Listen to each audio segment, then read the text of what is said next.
The wind was warm that evening, whispering over the hills like a story too shy to speak aloud. Dust lifted in ribbons, caught in the sinking sun, and somewhere beyond the mesquite trees, a hawk traced a slow circle in the pale orange sky. Boone McAllister rode alone. The old saddle creaked beneath him, worn from years of silence and sorrow, and the sound of his horse's steady hooves offered the only rhythm he could count on anymore.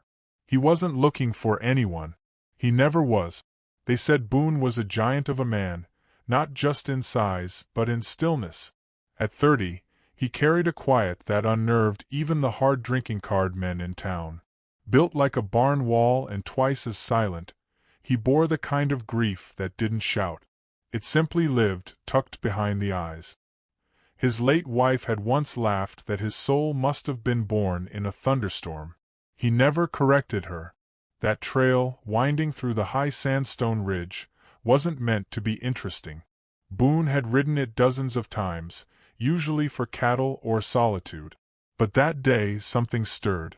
A sound too thin for coyotes and too human to be wind. A cry, not sharp but soft. Hesitant, like someone testing hope. He slowed his horse. Listened. Another sound, flesh on stone, maybe. Or bone shifting. Then silence again. But silence, in the wild, could scream. He followed it. The clearing opened like a wound in the rock, and there, against the carved face of an ancient stone, were two women. Native. Young. Tied at the wrists and ankles, bodies slumped in the red dirt. One lifted her head slowly, and her eyes, dark and gleaming, locked onto Boone with a fury and fear he hadn't seen in years. The other girl barely moved, her cheek pressed to the stone's surface, as if it were the only thing keeping her tethered to breath.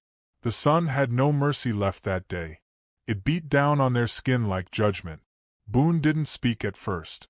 He just looked. Dust floated through the gold light like ashes from an old fire. Then his voice came, low and certain. "You're coming with me." The women didn't speak. Nova, the one with fire in her eyes, narrowed them.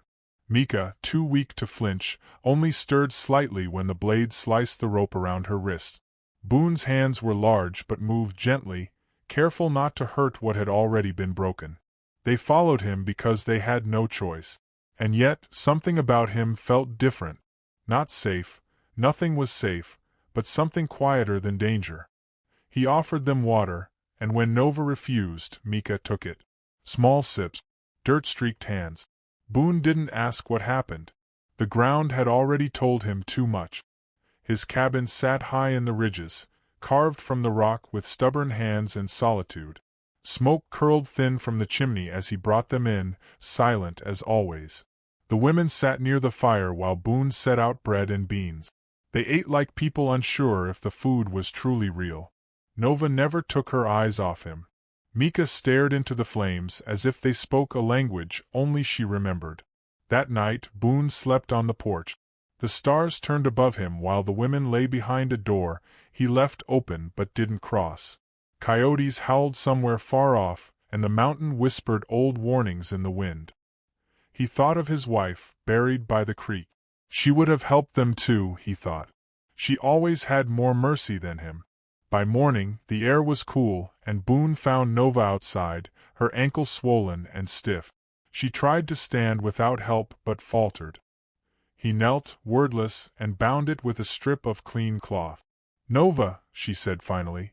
"Her name's Mika." Boone nodded. "They took us. Different tribes. Same captors." He didn't ask who. Didn't want the names.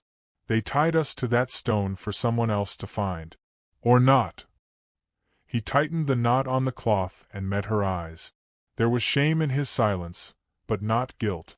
In the following days, the rhythm of the cabin shifted. Boone kept his distance, but his eyes softened when Mika smiled faintly at a bluebird on the sill. Nova didn't smile. Not once. She worked beside him in the garden, but always with a blade tucked in her skirt. He didn't ask her to put it down. Then came the whispers. Town folk saw him with them at the creek, washing clothes. Saw Nova in his coat. Mika holding his son's old shawl. "Savage lover," they muttered behind his back. "Mountain madman." Boone heard. He always heard. But his quiet didn't crack. One night, Mika fell ill. The fever came sudden, hard. Boone rode through thunder to reach a doctor who wouldn't speak to him but left the herbs on the porch anyway. He returned soaked, shaking, and laid the bundle beside Mika's bed. Nova saw him then, not as a man who found them, but a man trying not to lose someone again. They didn't thank him, but their silence changed shape.